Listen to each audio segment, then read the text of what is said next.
I am Dyflin. In the Thrones of Britannia, I have realized the Gwynedd campaign, which is on hard difficulty, is going on a little too well. And so I have started in parallel a second campaign. It's a Dyflin campaign. The Dyflin where Vikings settled in Ireland, where modern Dublin is. And so I'll be doing this campaign on legendary difficulty. It will be a very fast campaign, so clearly I won't be saving battles, I won't be saving the campaign, so just be going very fast. I won't be editing the videos, and so everything will be very fast. So let's start with this campaign. So, Vikings, Sea Kings, Dyflin or Sudria. I'll go for Dyflin. It will be on legendary difficulty. Here are the control features and the faction features. You can gain, you can launch expeditions, you can gain tribute from various heroic acts. So we've gone to the campaign, we have to eliminate some rebels, which are not far from Dublin, Dyflin. And this is our king, King Barder, King Barder, something like that. And he will attack a rebel army led by a man called Niall. So go straight into the battle. This will be a blow-by-blow campaign. What you see is what you get. Now I don't like the rain since the enemy doesn't have archers, as many archers rather as I do. Oops, I said dry too late. So let's see what the next one is. Rain. Of course, we're in Ireland. Okay, luckily dry, so can fight the battle in dry weather. So we have 2 units of axemen, a unit of spearmen, some archers and javelin men. Okay, they seem happy to see some action. They are cheering. So, just the standard thing. Normally I prefer to put the missile units behind the main line. Normally, not always.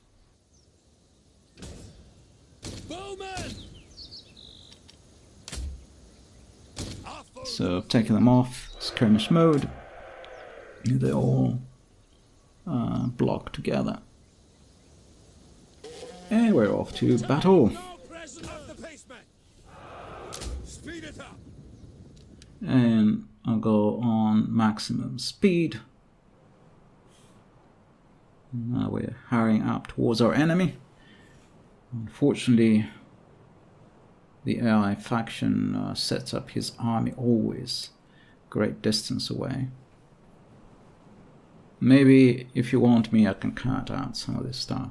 But for now, I am including everything except maybe the game turn changes, or if the screen goes black between something like between a battle and a campaign. Maybe I'll cut out those things. But you'll see basically everything that's going on. And I'm hoping to finish this in 8 episodes. Hopefully. Short legendary campaign.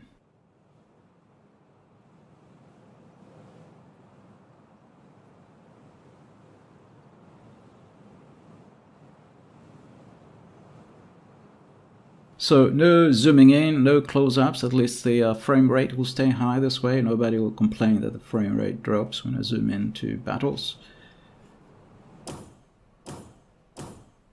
Which happens.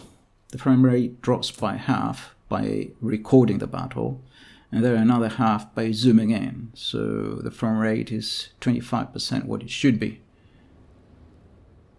when I zoom in and record.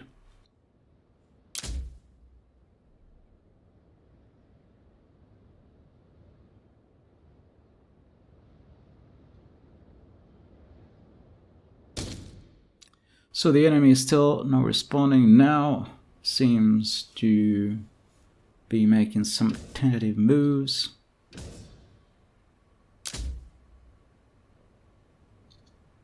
Okay, let's hurry up. It looks like they've made up their minds to attack. So on the right we have the enemy general. He is on a cavalry unit. He has a cavalry bodyguard. The enemy has started shooting arrows at us. And they also have some javelin cavalry on the left. So one unit engaged the infantry, most of the infantry. Second unit engaged the rest of the infantry. And then we have the spearmen free. And the spearmen free, the spearmen on the right have charged the enemy bodyguard, the enemy general. And we still have our general free.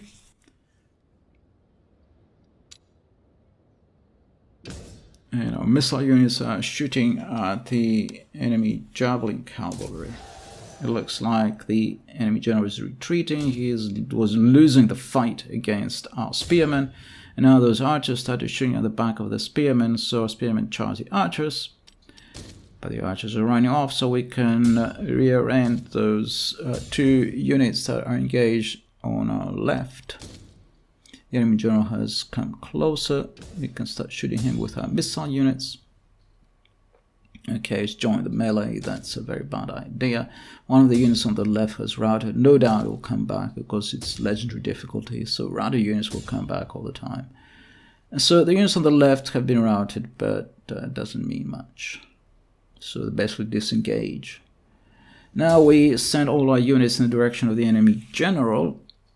Just the missile units are shooting at those guys who were routing. Nonetheless, they got rallied. So we go back to targeting the Jav Cav. Our infantry is doing reasonably well. The enemy general has survived. He's running off with just about 4 companions. And now it looks like they want to attack our archers. Very sneaky, but he is shaken. And so he's not so sure he wants to attack. I mean, in time, our archers are shooting at him. They killed one of his bodyguards.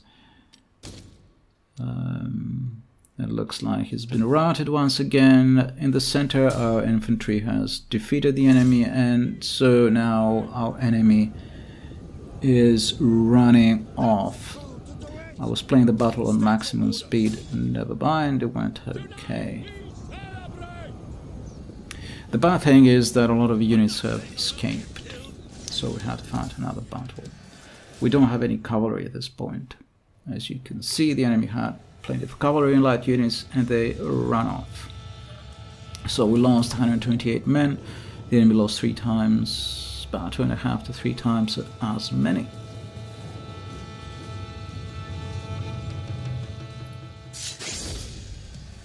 Still got 3 units left.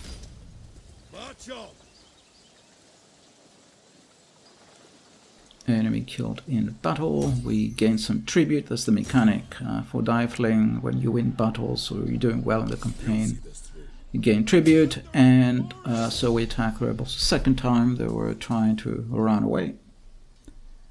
And we will auto-resolve in the middle way.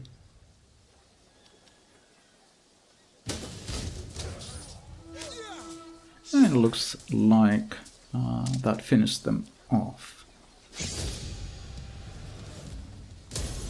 And our king has gained in command, or he's gained an ancillary follower. War fervor probably has gone up, maybe, hopefully. It's 14. I expect war fervor will be an issue on legendary difficulty.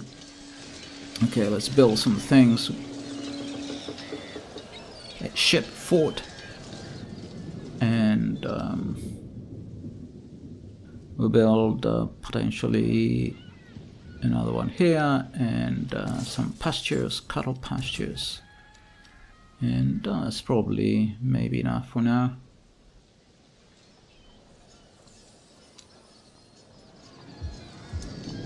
Okay, we can build some more cattle ranches here. And a Viking harbor. They give various bonuses, these things like faster replenishment, things like that. these reddish things on the left. You can get them only in major settlements, in walled settlements. Okay, so that was the end of the first turn. That was the spring of 878 AD.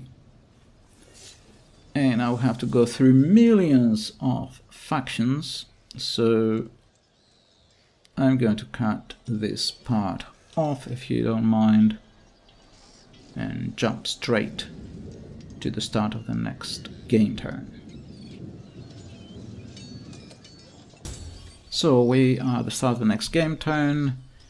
Apparently you can annex some other settlements, and I guess it's the rest of the province that we will have an unhappy populace if we do that, but we said yes. So the entire province now was united, they just submitted to us. And the Thunder Swords are now able to go back home to Dyflin and replenish their ranks. Here's our king, he's gained a follower, he already had a champion as a follower. And good things for General are Forager and Quartermaster, potentially also Priest. Of course, the Companion is also a very good one. So we can get some heavy axemen here. I'm sure these are the best option for the Vikings. So also some cavalry, which I really like, even if it's light. Javelin cavalry, missile cavalry is very, very useful, especially because it's fast and can catch up with enemy generals and whatever, and can pin them down. So I can also shoot at the back of heavy enemy units. So Jav Cav, enemy missile Cav is a great sort of Cav to have. So we have some foreign trespassers. I'm not sure who they are. I think they were the units of that faction that got annexed.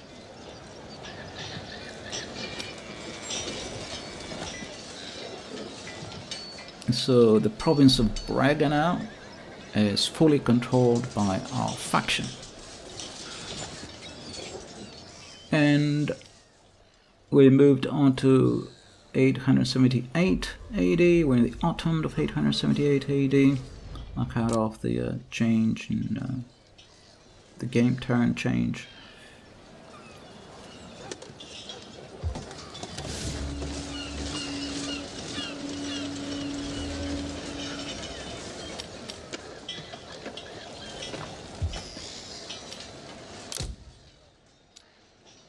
Okay, here's our heir, Sigfjordr or something.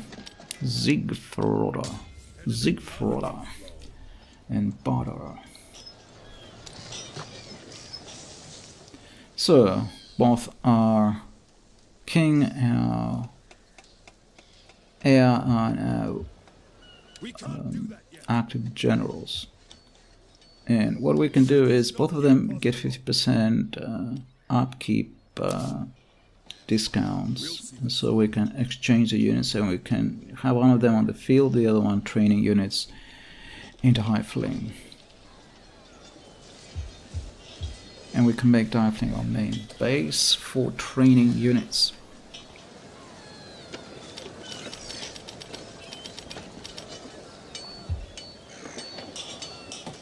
So here's again the building queue.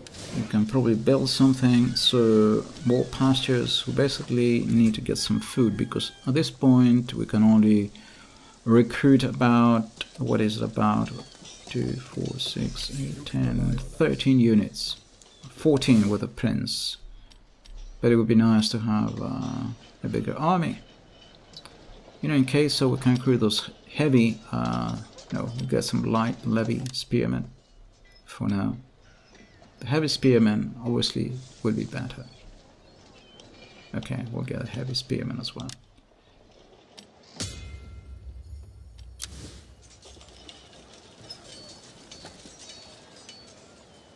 Now we get some heavy spear cavalry, rather. And so we have now some melee cavalry and 2 javelin cavalry units. Okay, next game turn. We're moving off to the winter of 878.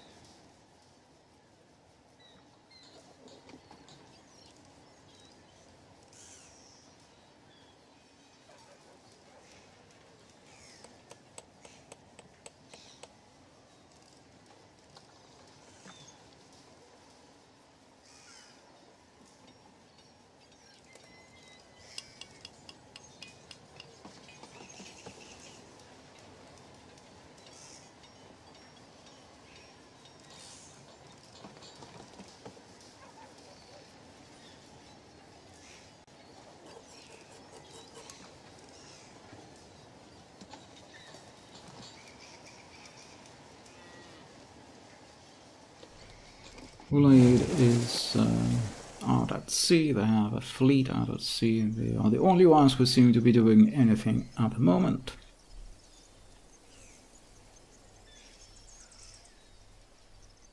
And the winter has arrived.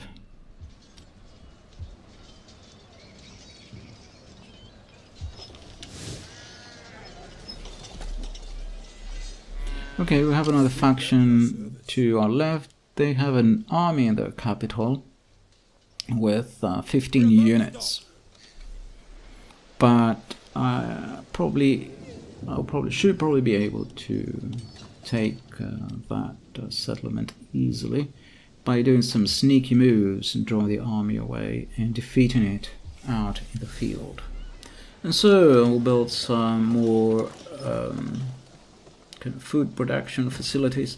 That island, the Isle of Man, is a very useful place. It's probably a place that nobody will attack, hopefully, unless that person was a human player, but the AI probably will not attack that place.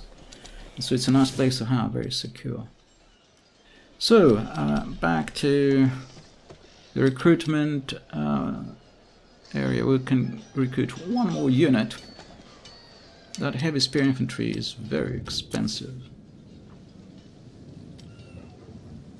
So the Vikings have raided something or other.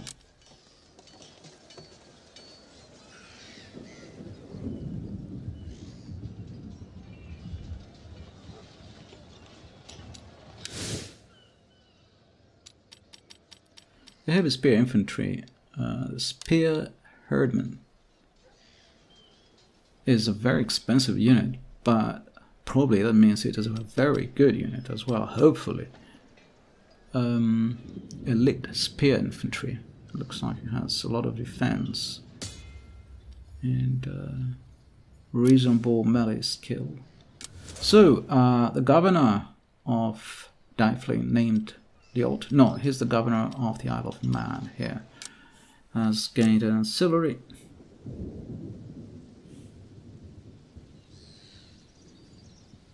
We have finished the cattle grazing. Long ships, aye, the ancestors of modern pirates, of 17th century pirates. Okay, so we're at war with that next faction next to us, Lygin, and we have attacked their harbour.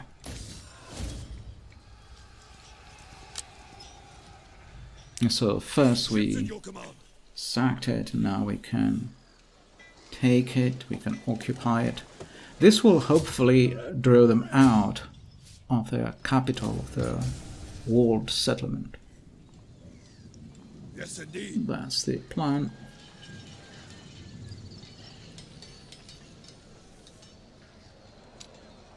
Okay, capturing that place has lowered the loyalty of everyone. So it must have estates. Okay, we still have money for some units, and we have to take on that army that's stationed in the enemy capital. And it's a reasonably big army, and I don't know what kinds of units it has. So, keep recruiting. we still have money left to build something. Okay, we'll recruit another guy. He costs nothing, so he can help us in our campaign. So these two guys who are moving on their own without an army are only there to distract the enemy and take its settlements. And I just have to maneuver so that our king will catch him somewhere and defeat him in battle as he's chasing after our solitary generals. So, indeed, we have some estates here, so let's hand them out. Hand them out to the first general in the list with that estates. And usually that pacifies the generals after him, because they somehow are there in order of recruitment, therefore in order of seniority, I think. And so if you appease the top guy, the other ones get happy as well. Within reason, of course, you cannot give all the estates to the guy at the top. So here is the rest of our kingdom. You can build more cattle grazing pastures.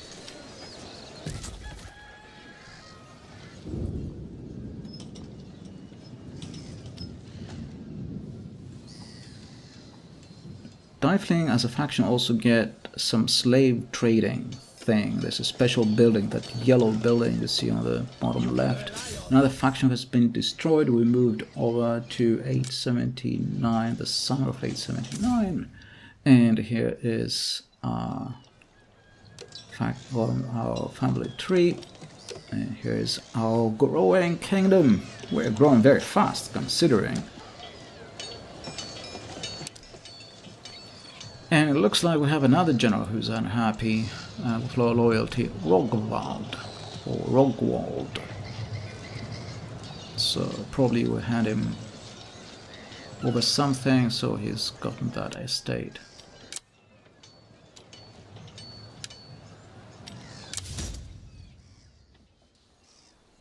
Indeed. So it looks like we pulled out the general from the comfort of his home, the enemy king. He's got, okay, we're taking the second settlement here, this place called Ferna. And might as well sack it, just in case the enemy takes it, because now it's a case of kind of maneuvering around. We have to catch now the enemy general somewhere. We have to somehow corner him in a way that he's forced into battle. Now he's out of his fortified settlement. And so now we move over our king, or maybe not quite yet. What I'm going to do is wait for the enemy general maybe to make a move. Go one step away so he cannot reinforce his capital.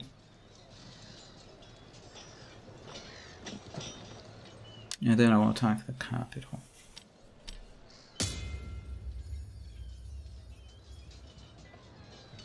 Okay, we're retraining our units. Seems like they're replenishing reasonably fast. Guess that's because of the high war fervor and the tribute we're getting.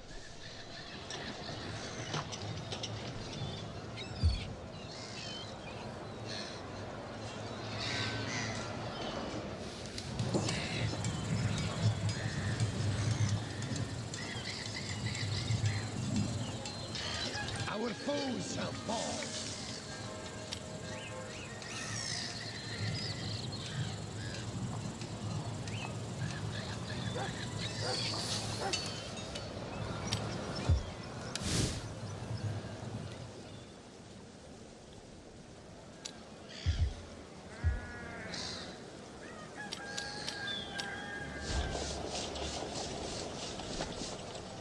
Okay, so we get some of those ships over there on the Isle of Man as well.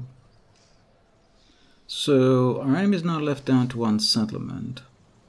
And maybe, hopefully he will start feeling the pressure of food shortages and a suffering economy. We'll see.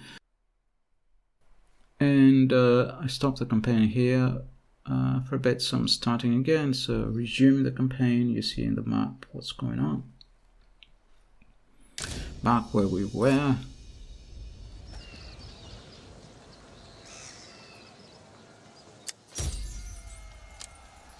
we're waiting for the enemy king to make a move. We're in the summer of 879. This is our heir, our prince, Sigurd.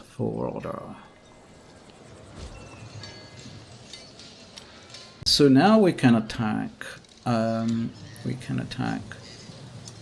This fortified settlement. The enemy general cannot reinforce. It needs 2 game turns to get here. So the defenders have 6 units. We have a clear superiority here. And so we'll build a few things and then we will attack.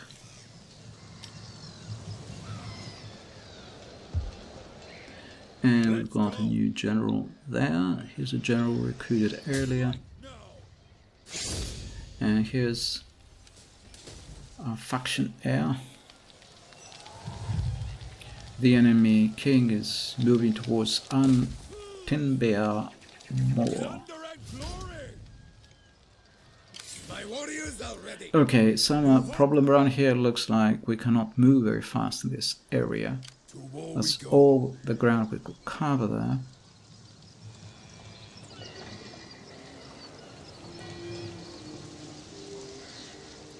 There are various interesting monuments on the ground. There's a monolith around some kind of mound or something. Okay, so keep commissioning various things to be built. So more cattle pastures.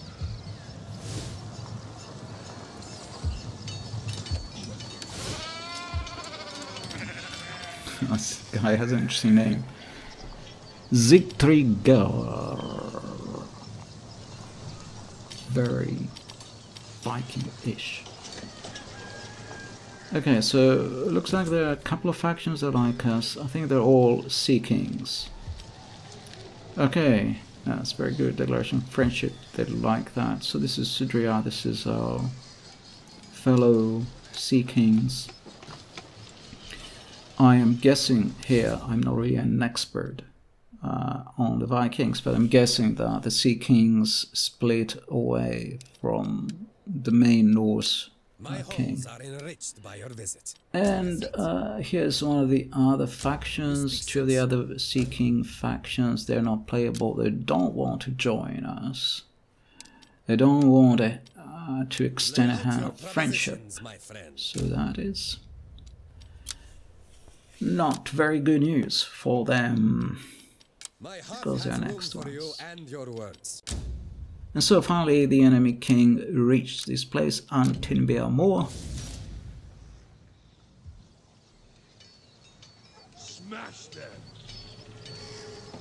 One of the Irish factions, I think, Limerica, has died out.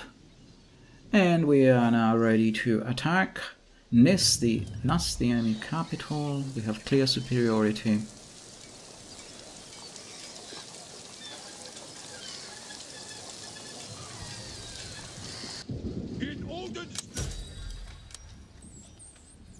I will auto-resolve and we'll use balanced tactics.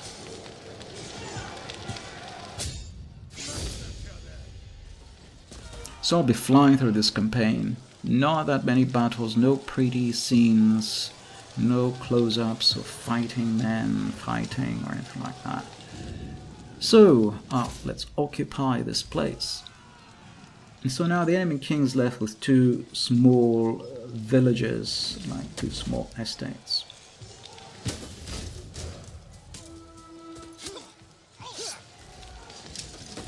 It will not be easy for him to take this place back. We'll see what he does next. We can, in principle, appoint a governor. This is likely to cause problems with the loyalty. The more generals you have active, it looks like the more loyalty issues you have. It's better to keep generals inactive. Once you activate them, then they want a share of what's there, and that creates loyalty issues.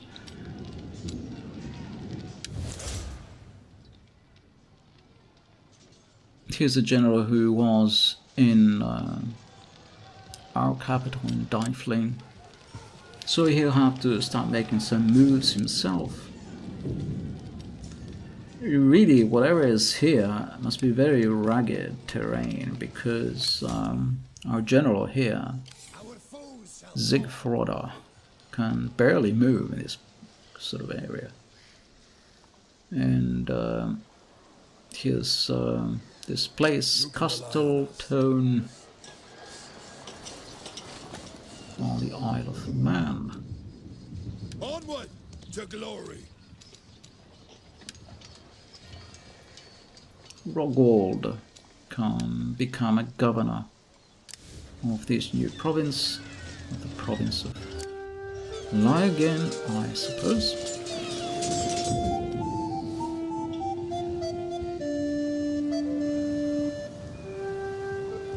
Okay, our enemy has 3 settlements, so let's see what they can do with those settlements. The place the enemy king got back has some fields, so now he's under less pressure to feed his men. I still find it difficult to see how he can feed his men with just that one settlement. And that was the end of this episode of the Dyflin campaign, the first episode. Thank you for watching. Enemy blood will flow.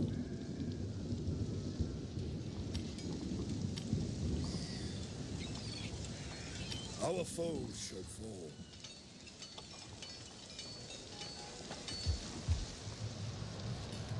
We will bring you glory.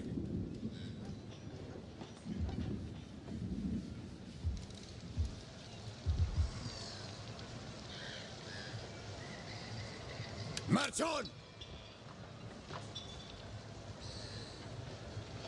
Onward to glory!